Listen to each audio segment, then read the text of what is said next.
खाना खाया आपने? अभी तो नहीं खाया, अभी खाऊं। आई थिंक इन्होंने अरेंज किया है वहाँ पर। आप खाना जरूर खा के जाइए। हाँ मैं करता था बसों में, नहीं ब्लाइंड नहीं किया मैंने। मैंने हाँ डेफ एंड डम्ब किया है मैंने और नहीं ऐसी कि एक्सरसाइज कि आज मैं क्या ऐसे बस में बैठ के डेली घर जाता हूँ तो आज कुछ बन के जाता हूँ। कुछ स्पर्श के टक्कर का जो नसीर ने किया था, कुछ शायद वैसा कुछ। इस फिल्म की शुरुआत से पहले मैं बहुत डरा हुआ था कि कैसे ये किरदार मैं कर पाऊंगा कि नहीं कर पाऊंगा, कि क्या कुछ नया ला पाऊंगा। बाकी चीज़ों पे किसी का ध्यान नहीं था कि अरे मेरी कॉफ़ी नहीं आई, मैंने 2 घंटे पहले मंगाया था, मैं नहीं शॉट दे रहा, ऐसा कोई नहीं था हमारे यहाँ। 2013 जब शाहिद और कायपोचे एक साथ आई थी, वो साल ने बहुत कुछ बदल दिया था। अच्छा, लोग इसको वैसे करके सर्कुलेट करते हैं कि देखो इस गरीबी से उठे हैं राजकुमार। बहुत बहुत वायरल होता है। हाँ नहीं मतलब गरीबी से डेफिनेटली उठाऊँ, उसमें कोई दो राय नहीं है। पर हाँ ऐसा नहीं कि मैं आके फैक्ट्री के बाहर खड़ा रहता था, ऐसा नहीं था। तृप्ति के साथ काम करना कैसा रहा? बहुत बढ़िया रहा, कमाल की लड़की है, ब्रिलियंट एक्टर है, अगेन लाइक माइंडेड। 10 मई को फिल्म आ रही है श्रीकांत, उसी के सिलसिले में प्रमोशन खूब सारे आजकल होते ही हैं। फिल्म आप देखिएगा जाके, ट्रेलर तो अच्छा लग रहा है, मैं भी फिल्म देखूंगा जाके। जो मुंबई में जो हमारे रिपोर्टर हैं उन्होंने देखी है, उन्होंने कहा बहुत अच्छी फिल्म है, राजकुमार ने बहुत अच्छा काम किया है। और राजकुमार तो ही, मैं नाम बोल दिया आपके साथ, राजकुमार है हमारे साथ और निधि हैं। फिल्म को प्रोड्यूस किया है निधि ने, और राजकुमार को तो आप देख ही रहे हैं उन्होंने क्या क्या किया है। कैसे हैं आप? बहुत बढ़िया, आप कैसे हैं? हम भी बढ़िया। इस रोल के लिए जैसे मान लीजिए ये श्रीकांत का रोल है, कुछ रेफरेंसेस थे, कुछ देखा, कोई फिल्म देखी या कुछ किया? क्योंकि मैं ये सवाल इसलिए पूछ रहा हूँ क्योंकि मैं गए दिनों एक मनोज बाजपेयी का इंटरव्यू देख रहा था, तो वो कह रहे थे कि मैं रेफरेंसेस वगैरह नहीं देखता हूँ, उससे क्या होता है कि जो उस कैरेक्टर की नवीनता होती है वो ख़त्म हो जाती है। मैं तो आपका क्या process? I agree with Manoj sir. I think मैं भी नहीं देखता हूँ। ऑफ कोर्स मैंने बहुत पहले जब मैं इंस्टीट्यूट में था एफटीआई में, तब मैंने स्पर्श देखी है, मैंने सेंटर ऑफ वुमेन देखी है, बहुत फिल्म्स देखी हैं और बहुत इंप्रेस हुआ उन फिल्म्स को देख के। पर जब ये कहानी मेरे पास है, ये किरदार आया, तो मेरा ये कॉन्शियस एक डिसीजन रहता है कि मुझे कोई रेफरेंस नहीं देखना है। क्योंकि मैं उसमें अपनी इमेजिनेशन से, अपनी मेहनत से कुछ नया लाना चाहता हूँ। तो इसी के चलते फिर ऑफकोर्स और रेफरेंस आसपास भी कोई रेफरेंस था नहीं, मैं नहीं जानता अपने आसपास किसी को हु इज़ विजुअली इम्पेयर्ड। तो मैं सोचा कि अभी फिर मैं और तुषार हमने ब्लाइंड स्कूल जाना शुरू किया, वहाँ पर रियल लाइफ विजुअली चैलेंज लोगों से मिले, उनको बहुत स्टडी किया, उनके साथ बहुत घंटों बातें की, रिकॉर्ड किया, घर जाके वीडियोस देखते थे फिर घंटों। फिर श्रीकांत से मिलना हुआ क्योंकि उन्हीं की लाइफ को पर्दे पे उतारना था। तो फिर उनसे बहुत चीज़ें समझ आई, उनकी ज़िंदगी के बारे में, उनका क्या इंटरनल स्ट्रगल रहा है चीज़ों को लेकर। और फिर एक मैनरिज्म, बॉडी लैंग्वेज को भी स्टडी करना बहुत इंपॉर्टेंट है तो उसको रिक्रिएट करने के लिए। अच्छा, जब आप ना, मैं कहीं पढ़ रहा था तो आप शायद जब पढ़ते थे यहाँ दिल्ली में थे, श्री राम सेंटर में थे, तो बसों में आप डेफ और ब्लाइंड की एक्टिंग, उसकी कुछ मदद मिली इसमें? हाँ मैं करता था बसों में, नहीं ब्लाइंड नहीं किया मैंने। अच्छा, मैंने हाँ डेफ एंड डम्ब किया है मैंने और नहीं ऐसी कि एक्सरसाइज कि आज मैं क्या ऐसे बस में बैठ के डेली घर जाता हूँ तो आज कुछ बन के जाता हूँ। तो ऐसे कुछ करता रहता था। तो हाँ ये सब किया है आई थिंक, जब वो अपने लिए, अपनी एक्सरसाइज के लिए। तो वो सब एक्सरसाइजेज जो की थी वो अभी इसमें श्रीकांत में काम आई वो सब? यार डायरेक्टली मैं नहीं बोलूँगा कि काम आई है, पर हाँ वो मेरी लर्निंग का हिस्सा रही है। जैसे क्लास में आप एक्सरसाइज करते हो तो वो उस दिन का क्लास का वो काम आएगा नहीं, पर वो एक प्रोसेस है, वो जमा होता रहता है, भंडार आपके मटेरियल आता रहता है, ऑर्गेनिक सा एक प्रोसेस है। तो वो ऑफकोर्स उसमें कहीं ना कहीं उसका श्रेय डेफिनेटली है। और जो राज ने किया है, जो अगर आपने देखा, जैसे उन्होंने अपना आईब्रोज हिलाया, ऐसा किसी ने कभी किया ही नहीं है, तो इनके पास कोई रेफरेंस नहीं थी, इन्होंने अपने आप ही ऑब्जर्व करके, टाइम स्पेंड करके अपने आप ही इनके दिमाग के ऊपर जाइए। हाँ, जब मैं ट्रेलर भी देख रहा था तो मतलब मुझे यही लगा कि हम लोगों ने जब लिखते हैं कि ट्रेलर का रिव्यू छोटा मोटा, तो उसमें हम लोगों ने यही लिखा था कि कुछ स्पर्श के टक्कर का जो नसीर ने किया था, कुछ शायद वैसा कुछ। कैसा, आपको कैसा लगता है राजकुमार ने? राज ने, मतलब मैं क्या ही बोलूँ, जितना बोलूँगी कम है। बहुत ही फैंटास्टिक परफॉर्मेंस है मेरे हिसाब से, तो इनको नेशनल अवार्ड मिलना चाहिए इनकी परफॉर्मेंस के लिए। और बहुत सारे लोग यही बोल रहे हैं देखने के बाद, क्योंकि कोई टक्कर ही नहीं है इनकी परफॉर्मेंस का, कोई आसपास नहीं आ सकता मेरे हिसाब से जो उन्होंने किया है। वी आर ब्लेस्ड कि ये हमारी माने श्रीकांत करने के लिए, क्योंकि ऐसा परफॉर्मेंस, ऐसा रिजल्ट, ऐसा आउटपुट हमें और कोई नहीं दे सकता था। बतौर प्रोड्यूसर ऐसी फिल्म से जुड़ना कैसा रहता है? क्योंकि ये बहुत वैसी कमर्शियल फिल्म नहीं है, बहुत बड़ी फिल्म नहीं है, लेकिन अच्छी फिल्म है, अच्छा कंटेंट है, उसको बैक करना कैसा रहता है? और ये पूरी जर्नी कैसी रही इस फिल्म को? जर्नी फैंटास्टिक है। मतलब तुषार और मैं ढूंढते हैं स्टोरीज जो थोड़ी कनेक्ट करें। हम अभी इतने बड़े प्रोडक्शन हाउस तो हमारा है नहीं कि हम बहुत बड़े बड़े बजट वाली पिक्चरें बनाएं, और वैसे भी ऑर्गेनिकली हम पहले कहानी ढूंढते हैं, फिर उसका बजट उस स्क्रिप्ट पे बेसिस पे डिसाइड होता है कि वो क्या डिमांड करती है। एज ऑफ राइट नाउ अच्छी अच्छी कहानियाँ ही ढूंढ रहे हैं जो हमें मिल रही हैं, वो इसी उसमें ज़्यादा ऑपुलेंस है नहीं, वो सारी heart driven, character driven, situation driven है। ऊपर से ऐसे एक्टर्स हमें मिल जाते हैं तो सोने पे सुहागा हो जाता है, और क्या ही मांग सकते हैं। तो experience has been fantastic and hopefully ऐसे एक्सपीरियंस और होते हुए कि बस राज ने अब हमें स्पॉइल कर दिया है। राज के साथ काम करके अब पता नहीं हम कैसे मैनेज करेंगे कहीं और किसी और के साथ। अच्छे एक्टर कैसे मिलेंगे? अच्छा, जब कोई रेफरेंस होता है आपके पास पहले से, मान लीजिए कोई आप कैरेक्टर प्ले कर रहे हैं, कोई रेफरेंस नहीं है, किसी ने उसको देखा नहीं है, कुछ नहीं किया है, तो जब कोई है और उसको इमिटेट करना, मतलब हालांकि आपने इमिटेट नहीं होगा, लेकिन वो कितना टफ होता है? हाँ, जब चीज़ आपके सिर्फ आपकी इमेजिनेशन से आ रही है, जैसे फॉर एग्जांपल अगर हम ले लें बरेली की बर्फी, हाँ। तो वो एक आप उसमें एक लिबर्टी है कि आप कैसे भी उसको ले जा सकते हैं, कहीं भी ले जा सकते हैं, कोई लिमिट नहीं है उस कैरेक्टर की, क्योंकि कोई रेफरेंस पॉइंट नहीं है ऑडियंस के दिमाग में। पर जब स्पेशली जब कुछ रियल लाइफ स्टोरी से आप कोई किरदार उठाते हैं, उसके ऊपर फिल्म बनाते हैं, तो एक रेफरेंस पॉइंट ज़रूर होता है आपके लिए भी और ऑडियंस के लिए भी। तो उसमें जिम्मेदारी भी है कि उनकी ज़िंदगी को ठीक से दिखाया जाए, कि उनका जो चाल चलन रहा है, जो बॉडी लैंग्वेज है, उसके जितना करीब आप जा सकते हो एटलीस्ट, कि उतना करीब आप जाओ, वो आपके लिए भी इम्पॉर्टेंट है।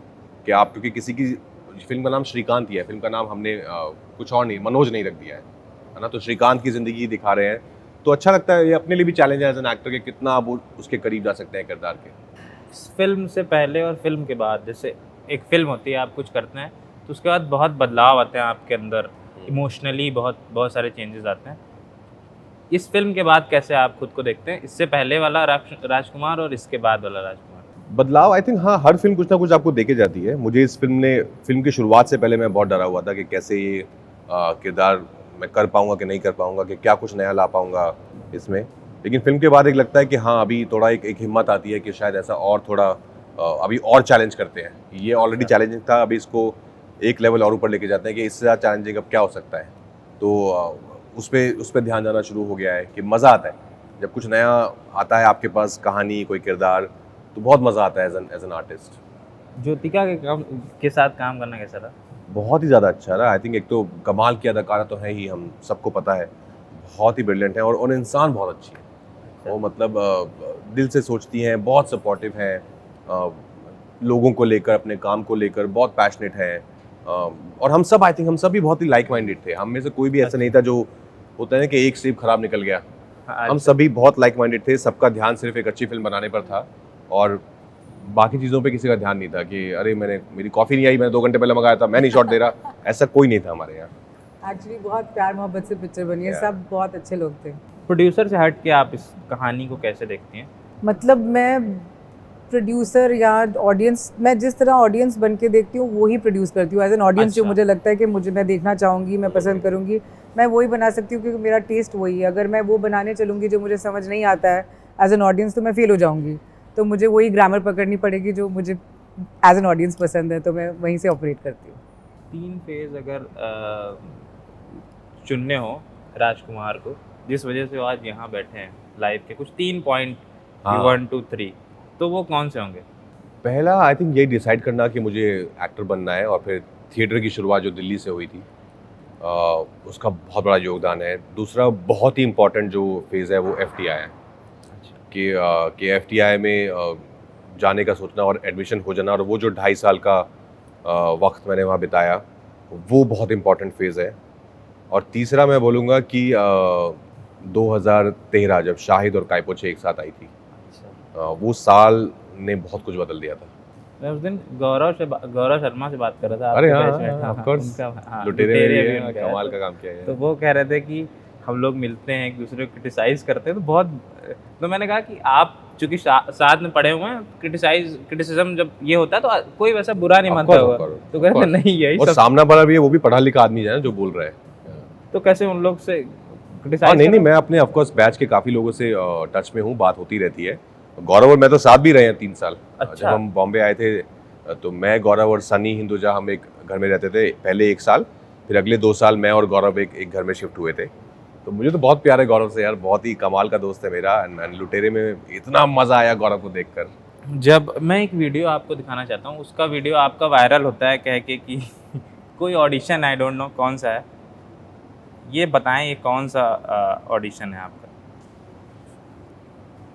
ये ऑडिशन नहीं है। अच्छा, हाँ मैं समझ गया ये वीडियो।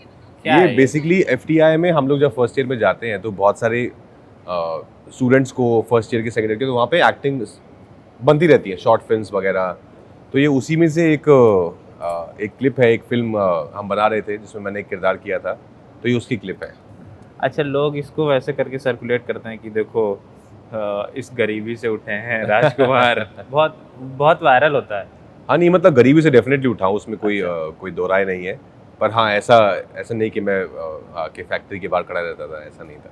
अभी क्या आगे, क्या इस श्रीकांत के बाद क्या देख रहे हैं खुद को? श्रीकांत के बाद माही को देख रहे हैं। हाँ, मिस्टर एंड मिसेज माही आ रही है 31 मई को। फिर विक्की विद्या का वो वाला वीडियो है। हाँ। फिर स्त्री का पार्ट 2 है। तृप्ति के साथ काम करना कैसा रहा? बहुत बढ़िया रहा, कमाल की लड़की है, ब्रिलियंट एक्टर है, again like minded. I think बहुत मज़ा आता है जब आपको आपके ही सोच के इंसान लोगों को आसपास जो टीम के लोग मिल जाते हैं, बिकॉज फिर स्ट्रेस नहीं होता है। बिकॉज जब काम की बात आती है तो उतने ही पैशनेट हैं आप काम को लेकर। फिर वैसे बैठ के अगर आपको बात करनी है तो एक होता है, एक इंटेलिजेंस लेवल है कि आप बात कर सकते हैं, कुछ ही बारे में बात हो सकती है ज़िंदगी के बारे में। आजकल के दौर में किसी फिल्म को मार्केट करना कितना आसान और टफ हो गया? मुश्किल है, बहुत टफ है। That's where Bhushan ji T Series comes in. वो बहुत एक फोर्स है हमारे पीछे, तो उन्होंने संभाल के रखा है पूरा मार्केट का business side. I very very grateful to them. बहुत उन्होंने अपनी पूरी ताकत लगा दी इस फिल्म के पीछे। सो मुश्किल है आज के एनवायरनमेंट में, अभी मुश्किल है, बेटर हो रहा है, पर थैंकफुली हमारे पास राज जैसा बैंकेबल एक्टर भी है, तो और टी सीरीज भी है, तो हमारी 10 उंगलियां घी में है। दो छोटे छोटे सवाल खत्म करेंगे। किसी, मान लीजिए अभी तो क्या होता है, दिन भर काम करते हैं, खूब सारा काम करते हैं, डिटैच करने के लिए क्या करते हैं? खुद को डिटैच रखने के लिए किसी काम को, क्योंकि ऑन ऑफ करना बहुत मुश्किल होता है। मैं कुछ अच्छा देखता हूँ या कुछ अच्छा पढ़ लेता हूँ। मुझे कोई अच्छी फिल्म देखना या सीरीज़ देखना बहुत पसंद है।